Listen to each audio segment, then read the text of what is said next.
আজকে সকালটা শুরু করলাম বাস দিয়ে। হ্যাঁ, তোমরা আবার ভাবো না তোমাদের বাস দিতে চাইছি। আসলে বাড়িতে বিয়ের প্যান্ডেল পড়েছে আর হাতে গোনা মাত্র ৩-৪ দিন বাকি। আজকে বলতে পারো আমি একটু বেলায় উঠেছি, দেখলাম আমার ননদ উঠোনটা ঝাড় দিচ্ছে।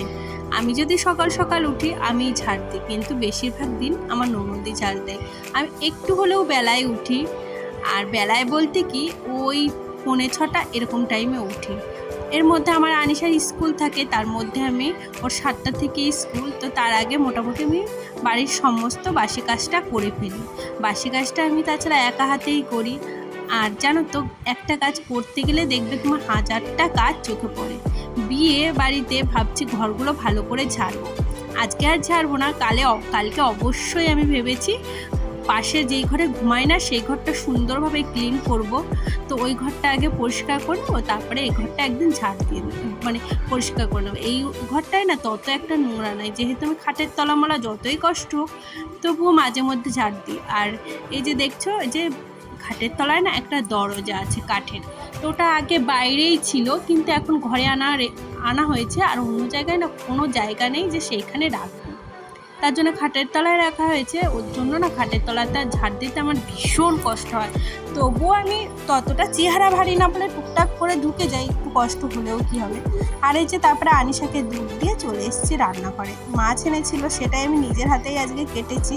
আর বটিটায় না ধার নেই একদম, কাটতে যে আমার কী কষ্ট হয়েছে। তারপরে এই যে আজকে ভেবেছি পেঁয়াজ দিয়ে টমেটো দিয়ে ঝাল করবো। এদিকে আমার মাছগুলো সব ভাজা হয়ে গেছে। আর না 2 পিস মাছ আজকে আমি রেখে দিয়েছি, কালকে ভেবেছি মাছের মাথা দিয়ে একটা কিছু করব।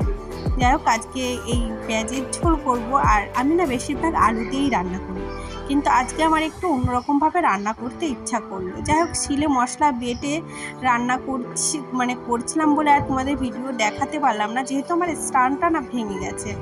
যাই হোক, এই দেখো এদিকে আমাদের রান্নাবাড়া কমপ্লিট হয়ে গেছে। আর একটা ভাগে আমি রান্না করিনি, 2 ভাগে রান্না করেছি। আর একটা কি যেন ভাজা করেছিলাম, সেটা তোমাদের দেখানো হয়নি। ঠিকঠাক করা হবে। এই দেখো, এর জন্য আগের যে পেপারগুলো ছিল এগুলোর ওপর না লাল দিবি, লাল দিয়ে ফেব্রিক দিয়ে ডিজাইন করবি, ভালো লাগবে বল। হ্যাঁ রে, ভালো লাগবে সাদা রং দিয়ে করলে।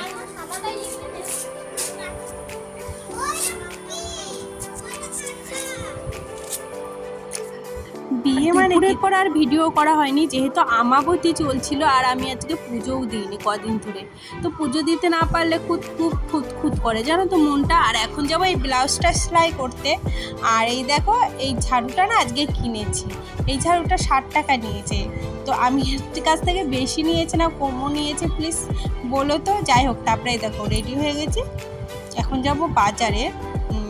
আর আমি সাউন্ডটায় ভয়েস দিয়ে দিচ্ছিলাম, বাট পাশের থেকে এত আওয়াজ হচ্ছে, মাইক বাজছে, তো কপিরাইট পড়ে যেতে পারে, সেই ভয়ে আমি আর রিস্ক নিলাম না কোনো।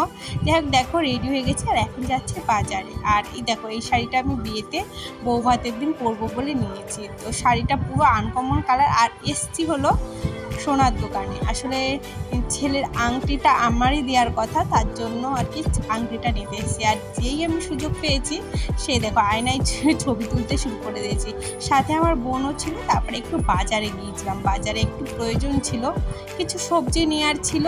মানে আমি নেবো না, আমার বোন। তো আমার বোন বললো কি ঠিক আছে তুই চলে যা, আমি সবজি নিয়ে নেবো। তারপরে আমি ওর জন্য চলে আসছিলাম। আসার সময় এই টেডিটা দেখলাম, ভীষণ পছন্দ হয়েছে আমার। টেডি না ভীষণ ভালো লাগে। এসছি বাড়ি অনেকক্ষণ। আর আংটিটা তোমাদের আজকে আর দেখালাম না, ওটা ডিউটা পরের দিন দেখো।